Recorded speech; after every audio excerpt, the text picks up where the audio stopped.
Hello guys, आज हम लोग करने वाले हैं ACCA बिजनेस एंड टेक्नोलॉजी का chapter learning and training at work. अच्छा चैप्टर होने वाला है, फटाफट से स्टार्ट करते हैं। और बहुत बाकी थोड़े बहुत थ्योरिस्ट वगैरह भी आएंगे जो थ्योरी अपनी वगैरह देते हैं। तो आई होप आप लोगों ने चैप्टर अच्छे से पढ़ रखा है। नहीं पढ़ रखा तो यार एक बारी जाके वन शॉट देख लो, मैंने बना रखी है, डिस्क्रिप्शन में लिंक होगी। बाकी फटाफट से स्टार्ट करते हैं।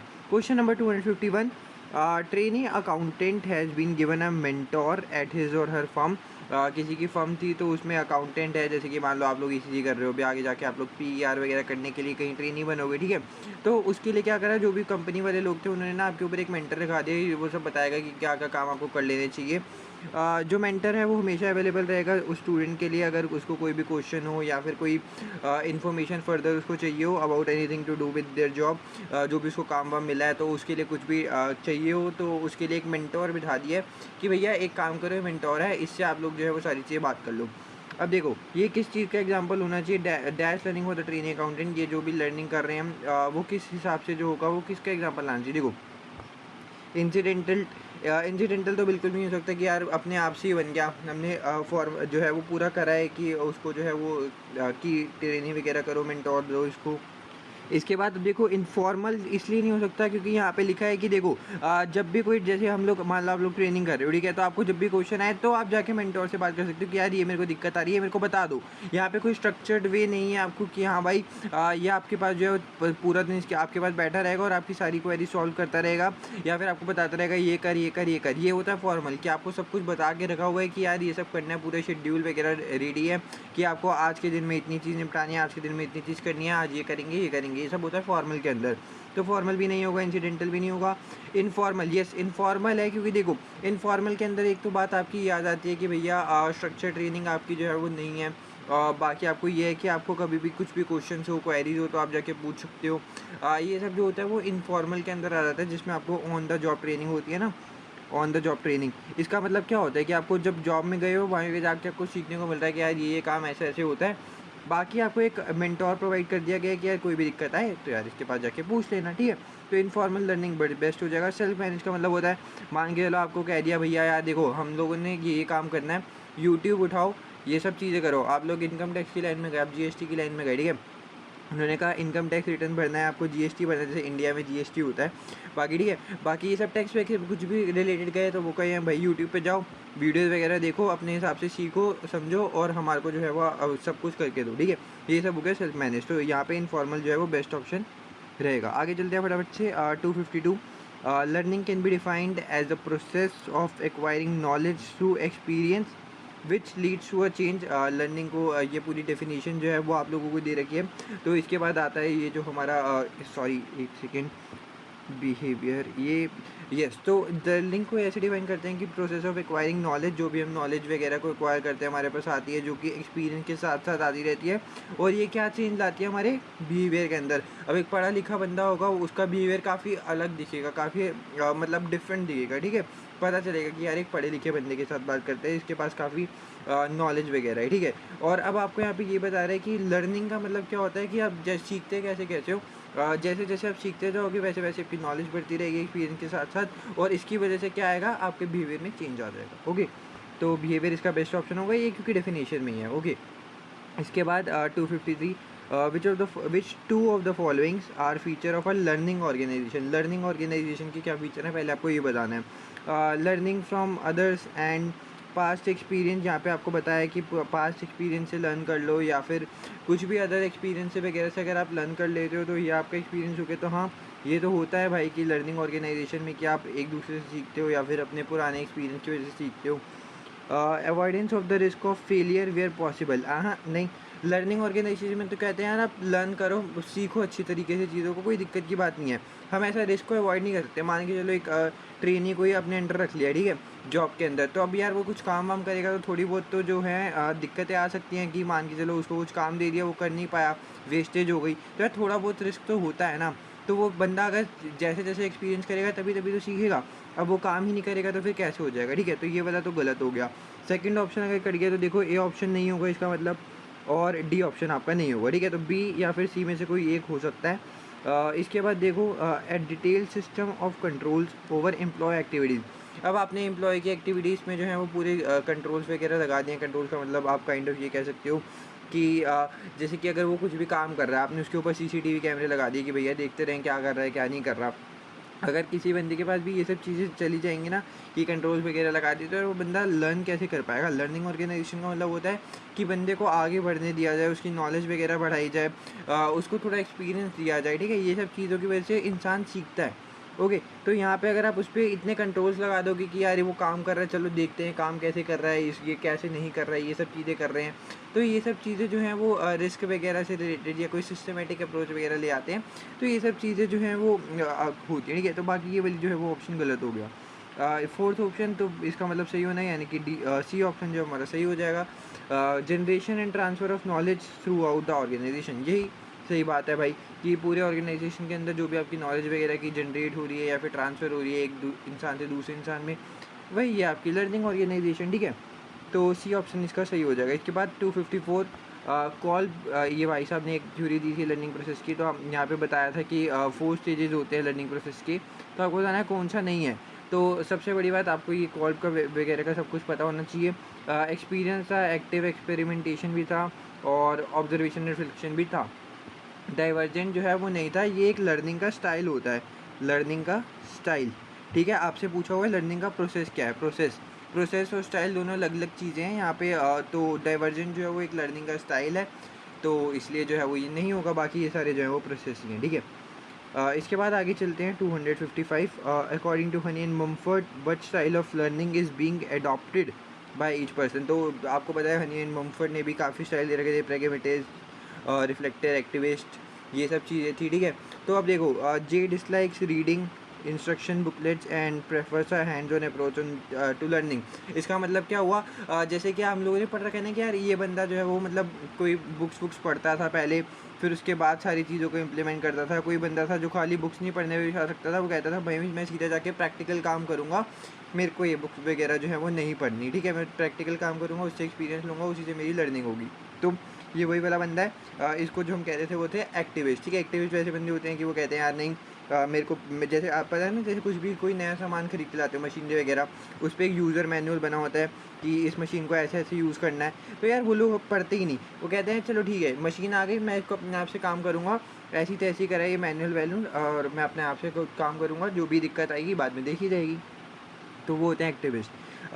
दूसरा, he learns by watching others undertake a task first before trying to imitate them. यानी कि मतलब ये हो गया कि पहले आप लोगों को काम पे रखा हुआ है, दूसरा बंदा काम पहले से ही कर रहा है, तो आप पहले उस बंदे को देखते हो कि यार ये काम कैसे करना है, कैसे नहीं करना, फिर उसके बाद जो है वो आप काम करते हो। और ये कौन सा बंदा होता है? Reflector, okay?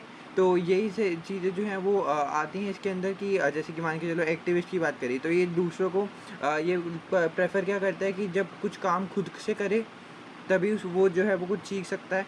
और रिफ्लेक्टर बंदा क्या होता है, वो पहले दूसरों को करता हुआ देखता है, ऑब्जर्व करता है, उसके बाद वो खुद कुछ काम करता है, ठीक है? तो आई होप आपको ये जो है वो क्योंकि एग्जाम किट कर रहे हो तो आई होप आप लोगों ने अच्छे चैप्टर पढ़ चुका है। बट अगर एक बारी वापस से ओवरव्यू लेना है तो यार मैं बताऊँगा, सजेस्ट करूँगा कि एक बारी वन शॉट भी देख लो। बाकी 256 अगेन कॉल ने अब वही देखो डेफिनेशन वगैरह दे रखी हैं।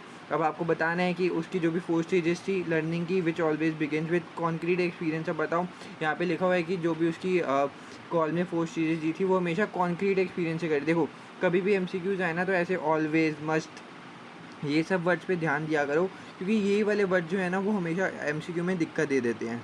अब यहाँ पर वही है, ऑलवेज का मतलब आ गया। देखो कॉल में जो है वो 4 स्टेजेस जो दिए थे लर्निंग के, पता है ना, एक साइकिल सी बना लेते थे कि पहले ये सब, फिर ये, फिर ये, फिर ऐसे, फिर वो पूरी साइकिल चलती रहती थी। लेकिन उसमें ये नहीं था यार कि कभी भी आपकी कॉन्क्रीट एक्सपीरियंस से ही स्टार्ट हो जाए, वो कहीं से भी जो है वो साइकिल स्टार्ट हो सकती थी, ठीक है? तो इसलिए जो है ऑलवेज का मतलब आगे गलत ये लिख सकते थे कि यार हाँ कभी कभार स्टार्ट हो सकता है, कभी ये सब चीज़ें स्टार्ट हो सकती हैं, लेकिन ऑलवेज तो मतलब गलत हो गया। हमेशा जो है वो कॉन्क्रीट एक्सपीरियंस से स्टार्ट नहीं होता, तो इसलिए हो गई फॉल्स। आगे चलते हैं 257। Accommodative learners enjoy concrete experiences and active experimentation. हाँ, तो ये सही बात है, इसमें मतलब कोई जो है वो गलत बात बिल्कुल भी करी नहीं है भाई साहब ने, एकदम ट्रू स्टेटमेंट है। वही देखो, एकोमोडेटिव लर्नर्स क्या होते हैं? जो कॉन्क्रीट एक्सपीरियंस एंजॉय करते हैं, और एक्टिव एक्सपेरिमेंटेशन जो है वो मतलब इसका मतलब क्या हो गया कि वो एक्सपीरियंस लेने में, जैसे जैसे वो एक्सपीरियंस लेते जाते हैं वैसे वैसे वो चीज़ों को सीखते जाते हैं, वो चीज़ों को ट्राई करते रहते हैं कि लाइक ये वाला काम करते हैं, फिर देखते हैं क्या चीज़ होती है। अगर कुछ चीज़ नहीं हो पाती तो फिर उसको बाद में देखेंगे। ये नहीं कि बुक वुक पढ़ी फिर उसके बाद उसको इम्प्लीमेंट करा, ठीक है, वो ऐसे टाइप के बंदे नहीं होते। ये पूरी डेफिनेशन ही है, ठीक है, कि अकोमोडेटिव लर्नर क्या होते हैं। ये इंजॉय करते हैं कॉन्क्रीट एक्सपीरियंस को और एक्टिव एक्सपेरिमेंटेशन को, यानी कि एक्सपेरिमेंटेशंस करते रहते हैं, एक्सपीरियंस से लर्न करने की जो है वो कोशिश करते हैं और हमेशा जो है अपने इंट्यूशन पे रिलाई करते हैं। जैसे कि उनको लगता है कि यार ये काम ऐसे हो सकता है, ऐसे करने के बजाय बुक में जो मर्जी लिखा हो, लेकिन लॉजिक पे जो है वो ज़्यादा नहीं देखते। वो सीखते हैं कि यार हाँ, उनका गिल्ड क्या कह रहा है, ठीक है, ये सब चीज़ें जो है वो सोचते हैं।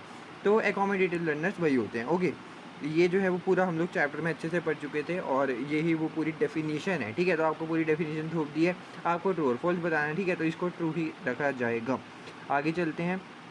258 which of the following learning style is best adjusted to acquiring knowledge from group interaction and teamwork। तो ग्रुप इंटरेक्शन और टीम वर्क में से जो भी हम सबसे बेस्ट नॉलेज आती है वो कौन सी होती है? एक्टिविस्ट की। ओके, क्योंकि भाई आप कहोगे भैया क्यों एक्टिविस्ट कैसे हो गया? देखो एक्टिविस्ट लर्नर्स कौन से होते थे, ये आपको पता होगा, हनी और मम्फर्ट वगैरह ने जो सब दे रखे थे, एक्टिविस्ट, रिफ्लेक्टर थ्योरी, ये सब दे रखा है ना। थ्योरिस्ट तो वैसे ऐसी क्या, थ्योरिस्ट होता है वैसे तो। बाकी देखो थ्योरिस्ट क्या होता है यार कि उसको लगता है कि यार बुक पढ़ूंगा, अच्छे से करूँगा, मतलब जो भी लॉजिकल वगैरह चलेगा, थ्योरी वोरी पढ़ूंगा, कॉन्सेप्ट वगैरह पता चलूँगा, ठीक है, उसके हिसाब से जो है वो मैं काम करूँगा। और ऐसा कोई ज़रूरी नहीं है कि यार वो ग्रुप इंटरेक्शन या टीम वर्क में उसका बेस्ट स्टाइल एडजस्ट करे, ठीक है, क्योंकि वो बुक पढ़ के आता है, वो कैसे एकदम से टीम में चला जाएगा। और इसके बाद प्रैग्मेटिस्ट जो है वो इसलिए नहीं हो सकता क्योंकि देखो इसको लगता है कि इसने बड़ा बच्चे चीज़ें सीखी, अब इसको जाके प्रैक्टिकल पे इम्प्लीमेंट कर दे। इसको अच्छा लगता है कि यार मतलब रियल वर्ल्ड में जो है वो काम वगैरह कर ले, लेकिन ऐसा ज़रूरी नहीं है कि यार वो ग्रुप बेस्ड लर्निंग ही प्रेफर करे। ओके, तो इसलिए प्रैग्मेटिस्ट भी नहीं होता। अब आपको यहाँ पे क्वेश्चन को देख के मद्देनजर रख के ही आपको जो है वो क्वेश्चन सॉल्व करने हैं। अब आपको यहाँ पे बताना है कि कौन सा जो है वो लर्निंग स्टाइल बेस्ट एडजस्ट करेगा नॉलेज को एक्वायर करने के लिए ग्रुप इंटरेक्शन और टीम वर्क में से। तो थ्योरी हट गया, प्रैग्मेटिस्ट हट गया, रिफ्लेक्टर्स हम लोग ऊपर भी बात कर चुके हैं कि रिफ्लेक्टर्स वही लोग होते हैं कि लोगों को पहले काम करते हुए देखते हैं फिर वो करते हैं। टीम ग्रुप में तो यार आप लोगों को सबको इकट्ठे लेके चलना होता है। तो इसमें सबसे बेस्ट जो है वो एक्टिविस्ट रहेगा। एक्टिविस्ट क्या होता है भैया कि इनको जो है वो टीम वर्क ज़्यादा अच्छे से करते हैं, ब्रेन स्टॉर्मिंग इनकी ज़्यादा बढ़िया होती है। इन लोगों को चाहिए होता है यार एक डायनेमिक इन्वायरमेंट मिले, एक सोशल इन्वायरमेंट मिले, चैलेंजिंग इन्वायरमेंट मिले और ग्रुप इंटरेक्शन और टीम वर्क भी इनको चाहिए होता है, ठीक है। ये पूरा जो है प्रॉपर जैसे कि एक्टिविस्ट की डेफिनेशन क्या होती है, वो कौन कौन लोग हो सकते हैं, ये सब जो है वो प्रॉपर बात हो रही है, ठीक है। तो इसलिए बी सी डी इसमें सही नहीं बैठेंगे, ए जो है वो परफेक्ट इस सिचुएशन के अकॉर्डिंग सही रहेगा। ओके, आगे चलते हैं। क्वेश्चन नंबर 259, हनी एंड मम्फर्ट ने क्लासीफाई करे थे 4 डिफरेंट लर्निंग स्टाइल्स। ये तो अभी हम ऊपर बात कर चुके हैं, ठीक है। सबसे पहली बात आपको बताना क्या है, which of the following statement accurately describe the pragmatist. Pragmatist की मैंने आपको ऊपर बात बताई थी कि ये लोग फटाफट से जो भी सीखते हैं वो प्रैक्टिकल में इम्प्लीमेंट कर देते हैं, रियल वर्ल्ड एप्लीकेशन जो है वो इनको सूट करती है, इन्जॉय करते हैं, लेकिन ज़रूरी नहीं है कि वो ग्रुप बेस्ड भी करें, ठीक है। तो ऐसा देखो, प्रेफर्स टू अंडरस्टैंड प्रिंसिपल्स, हाँ ऐसा तो कुछ नहीं होता है यार कि वो जो है वो प्रिंसिपल्स को लर्न करने में प्रेफरेंस दे दें। ये तो मतलब काइंड ऑफ आपके, क्योंकि थ्योरिस्ट लोग होते हैं कि जो बुक पढ़ते रहते हैं, प्रिंसिपल पढ़ते रहते हैं ना। बी में लिखा है prefers two things through first, मतलब जो भी थिंग्स, मतलब ये काइंड ऑफ ऐसे बंदा कह सकते हैं ना कि पहले वो देखता है कि काम क्या करना है, उसके बाद वो काम करता है, काइंड ऑफ रिफ्लेक्टर टाइप का, कि दूसरे बंदों को पहले देख लिया फिर खुद करा, वैसा टाइप का, ठीक है। तो ये भी रिफ्लेक्टर हो गया, आपको प्रैग्मेटिस्ट बताना है। Prefers to try things hands on, prefer इसका मतलब क्या हो गया अभी, वो एक्टिविस्ट जिसके हम ऊपर बात करते आ रहे हैं कि ये हैंड ऑन थिंग का मतलब क्या होगा कि हाथों से हाथ की, मतलब लगे हाथों काम कर देना है ना, वैसे टाइप का। उसने बंदे ने फटाफट से करा कि अच्छा ये काम ऐसे करते हैं, चलो ठीक है, फटाफट हाथों हाथ काम निपटा दिया, ऐसा हैंड ऑन एक्सपीरियंस, ठीक है। तो ये भी प्रैग्मेटिस्ट नहीं होता। प्रैग्मेटिस्ट लास्ट बचा है D option, prefer to see practical example, जैसे मैंने आपको बताया था कि प्रैक्टिकल एग्जाम्पल को वो ज़्यादा देखने में प्रेफर करता है। ओके, आगे चलते हैं। Question number 260, an important implication of Kolb और हनी एंड मम्फर्ट की theory is that people will tend to learn more effectively if Kolb और हनी और मम्फर्ट की जो भी थ्योरीज थी वो तब टेंड करती हैं कि जब पीपल इफेक्टिवली लर्न करना चाहेंगे, जब क्या होगा, learning involve significant amount of repetition. हाँ नहीं भैया देखो, रिपीटेशन अगर वो कहेंगे कि यार एक ही चीज़ बार बार करा रहे हैं, तो यार वो सामने वाले बंदे का ना मन नहीं करता वो चीज़ को लर्न करने का। उनको चाहिए कि नया नया काम भी देते रहो। अगर एक ही काम, रिपीटेटिव काम बार बार देते रहोगे तो यार वो चीज़ सीखने का मन नहीं करता, ठीक है।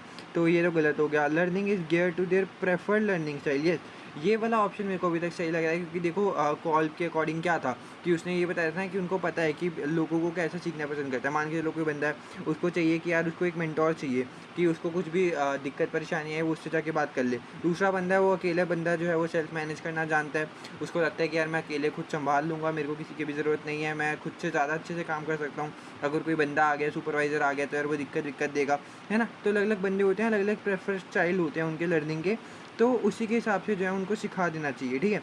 तो यही ऑप्शन सही लग रहा है। बाकी सी में देखो, learning is supported by an enthusiastic teacher. ऐसा तो मतलब कोई बात नहीं हुई थी कि कोई एंथुसियास्टिक टीचर जो है वो आ जाए तो आपकी लर्निंग उससे सपोर्ट हो जाए, ठीक है? ऐसा तो इन्होंने कोई बात नहीं करी। Learning appears to offer tangible practical benefits. Tangible practical benefits में लर्निंग का ऐसा कोई रोल तो नहीं होता कि खाली आपको टेंजिबल प्रैक्टिकल बेनिफिट्स दे यार, ठीक है? आपकी जो है वो स्किल्स भी इन्हांस होती हैं, इनटेंजिबल चीज़ें भी काफ़ी जो है वो ऑफ़र करता है लर्निंग, खाली टेंजिबल प्रैक्टिकल बेनिफिट्स आपको नहीं मिलते इससे, ठीक है? तो ये वाला ऑप्शन भी गलत हो गया, तो बी ऑप्शन जो है वो इसका सही हो जाएगा। ओके, आगे चलते हैं। Question number 261, which term matches each definition. तो डेफिनेशन आपको ट्रेनिंग एजुकेशन डेवलपमेंट की अच्छे से पता होनी चाहिए, वही जो डेफिनेशन है वो सही हो जाएगी, ठीक है? The activities which aim at developing skills. Developing, ठीक है? अब ये मत करना कि डेवलपिंग स्किल है तो डेवलपमेंट में डाल दो। The activities which aim at developing skills, values and understanding required in all aspects of life. इसका मतलब क्या हुआ? जो आपकी स्किल्स को डेवलप करे, जो आपकी वैल्यूज़ को डेवलप करे, और जो आपकी अंडरस्टैंडिंग को डेवलप करे कि जो भी लाइफ में आपके एक्सपेक्ट्स आते हैं, आप लोगों की स्किल्स भी बढ़ रही है, आप लोगों की वैल्यूज़ भी बढ़ रही है, आप लोगों की अंडरस्टैंडिंग भी बढ़ रही है पूरी लाइफ के अंदर, तो उसको क्या कहते हैं? एजुकेशन, ठीक है? एजुकेशन ही वही चीज़ होती है जिसकी वजह से आपकी स्किल्स भी बढ़ती हैं, आपकी वैल्यूज़ भी बढ़ती हैं, और आपकी अंडरस्टैंडिंग भी बढ़ती है कोई पर्टिकुलर चीज़ को लेकर।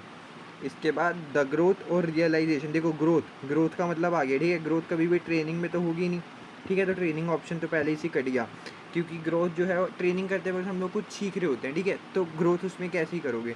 द ग्रोथ और realisation of a person's ability and potential through conscious और अनकॉन्शियस लर्निंग। इसका मतलब क्या हो गया कि जैसे जैसे बंदा सीखता जा रहा है तो उसको पता चल रहा है कि हाँ, मैं इस काबिलियत का बंदा हूँ, मैं इस काबिल के काम करने के लिए हूँ, मतलब इतना मुश्किल काम कर लेता हूँ, तो यार क्या ही बात हो गई, ठीक है? उस बंदे को अपना पोटेंशियल पता चल रहा है कि हाँ, मैं ये भी काम कर सकता हूँ, तो वो वाला जो है वो किसकी डेफिनेशन होगी? डेवलपमेंट की। जब डेवलपमेंट कर चुका होता है इंसान, जब पूरा डेवलप्ड हो जाता है, तो हाँ, उसको पता चलता है कि यार मेरी कैपेबिलिटी इतनी है, मैं ये काम कर सकता हूँ, काफ़ी डेवलप हो चुका हूँ। या तो वो कॉन्शियस लर्निंग होगी या तो वो अनकॉन्शियस लर्निंग होगी, किसी के भी थ्रू उसको अपना पोटेंशियल पता चल जाता है। Okay, 262, the following are the stages in the training and development processes. आपको मतलब वही ऑर्डर में जो है वो सेट करनी है। अब इसमें ये है कि भैया आपको इसमें कुछ सेट करने के लिए है ही नहीं। सबसे पहली बात, आइडेंटिफिकेशन ऑफ नीड्स। हाँ, पहला स्टेप तो यही होता है कि आपको जो भी नीड्स वगैरह हैं उसको आइडेंटिफाई करो। तो बी ऑप्शन कट गया, डी ऑप्शन कट गया, ठीक है? तो अब ए होगा या फिर सी होगा? तो सबसे पहले हम अपनी नीड्स को आइडेंटिफाई करते हैं। इसके बाद evaluation of validation of the training programme. जब आप इवैल्यूएट वगैरह करते हो तो यार ये तो मतलब अपना लास्ट का स्टेप हो जाता है ना, कि जब हम ट्रेनिंग वगैरह जब कर चुके होते हैं, इसके बाद काइंड ऑफ जो भी चीज़ कर रखी होती है उसको इवैल्यूएट करते हैं, फिर वैलिडेट करते हैं जो भी हमारा ट्रेनिंग का प्रोग्राम होता है। तो ये तो लास्ट स्टेप बनता है, तो ये अगर 1 है, ये 4 हो गया। प्रोग्राम को डिज़ाइन करना और सेटिंग ट्रेनिंग ऑब्जेक्टिव। तो सबसे बड़ी बात देखो, पहले हम लोग क्या करते हैं, आइडेंटिफिकेशन, जो भी हमारी नीड्स वगैरह होती हैं, ज़रूरतों को आइडेंटिफाई करते हैं। उसके बाद हम लोग अपने ट्रेनिंग के ऑब्जेक्टिव को सेट करते हैं। उसके बाद हम जो भी प्रोग्राम है उसको डिज़ाइन करते हैं, फिर ये इवैल्यूएशन वगैरह करते हैं लास्ट में। तो 1 4 3 2 यानी कि सी ऑप्शन जो है वो मेरा सही हो जाएगा। कुछ भी नहीं है, बस आपको ट्रेनिंग और डेवलपमेंट का प्रोसेस की स्टेजेस दे रखी हैं, आपको वही बतानी है। तो इसमें क्या होगा, पहले नीड को आइडेंटिफाई करो, फिर अपनी जो ट्रेनिंग ऑब्जेक्टिव्स हैं उसको सेट कर लो, फिर उसके बाद जो भी तुमने ऑब्जेक्टिव्स को सेट करा है उसका डिज़ाइन बनाओ कि यार हाँ, ये ऑब्जेक्टिव हैं, तो इसको ये चीज़ों की वजह से हमको पूरा प्रॉपर डिज़ाइन रखना है। फिर लास्ट में आप उसको इवैल्यूएट कर लो, जो भी आपका ट्रेनिंग प्रोग्राम है ना? ठीक है। इसके बाद last question, Alex is undertaking performance appraisal. Performance का अप्रेजल जो है वो अंडरटेक कर रहा है अपने स्टाफ पे पूरे साल के दौरान। तो what stage in the training और development process would this be included within. देखो, आपको परफॉर्मेंस अप्रेजल वगैरह की बात कर रखी है। इसका मतलब क्या है कि अभी वो लोगों को देखेगा कि यार वो लोग कैसे काम कर रहे थे, उनका रिव्यू वगैरह करना, ठीक है? और आप लोगों को पता है कि जब भी हम कोई स्टाफ के परफॉर्मेंस का रिव्यू करते हैं या फिर उनको देखते हैं, अप्रेजल वगैरह की काइंड ऑफ बात करते हैं, तो हम ये देखना चाहते हैं कि ये बंदा भी कहाँ पे खड़ा है। मान के चलो मेरे अंडर जो है वो 10 लोग काम करते हैं, ठीक है। मैं उनका परफॉर्मेंस अप्रेजल ले रहा हूँ कि यार ये लोग कैसे काम कर रहे हैं, ठीक है। अब 10 में से मान के चलो 8 लोग तो ऐसे हैं कि इनका परफेक्ट काम है, लेकिन 2 लोग जो हैं यार वो उनको काम समझ में नहीं आ रहा करना क्या है, वो अच्छे से काम नहीं कर पा रहे। तो मैंने इनका परफॉर्मेंस अप्रेजल कर लिया, मैंने देखा यार कि 8 लोग तो ठीक हैं, इनकी बढ़िया बात है, लेकिन 2 लोगों को ना मेरे को ट्रेनिंग और देनी पड़ेगी। अगर इनको ट्रेनिंग नहीं दी तो ये काम अच्छे से नहीं कर पाएँगे। तो इसको मैं कहता हूँ कि जो भी मेरी नीड्स हैं उसको आइडेंटिफ़ाई करना, ठीक है। सी ऑप्शन जो है वो इसका परफेक्ट ऑप्शन जो है वो फिट बैठेगा। इसके अकॉर्डिंग क्या होता है कि हम अपनी नीड्स को आइडेंटिफ़ाई कर रहे हैं कि लाइक कितने लोग जो हैं वो हमारे लिए काम कर सकते हैं, कितने लोग नहीं कर सकते, कितने लोगों को आगे ट्रेनिंग देने की ज़रूरत पड़ेगी, ठीक है। तो ये सब चीज़ें जो है वो आइडेंटिफ़ाई होता है नीड्स, आइडेंटिफिकेशन ऑफ नीड्स में आ जाएँगी। और इसी के साथ आपका ये वाला चैप्टर भी खत्म होता है। आई होप आपको वीडियो अच्छी लगी हो। कुछ अगर समझ में नहीं आया हो या तो एक बारी कमेंट कर लेना। स्टिल अगर आपको कमेंट में भी नहीं समझ में आ रहा है तो आप लोग मेरे को टेलीग्राम पे भी अबाउट पे मैसेज कर सकते हो, अगर कुछ ज़्यादा ही डाउट्स आ रहे हैं आप लोगों को भी, ठीक है। बाकी आई होप आपको वीडियो में पूरी क्लैरिटी के साथ समझ में आ गया। बाकी कोई दिक्कत भी हो यार टेलीग्राम कर सकते हो आप लोग मेरे को। बाकी वीडियो अच्छी लगी लाइक कर देना, चैनल पर नहीं हो तो सब्सक्राइब कर देना। मिलते हैं नेक्स्ट वीडियो में, बाय बाय।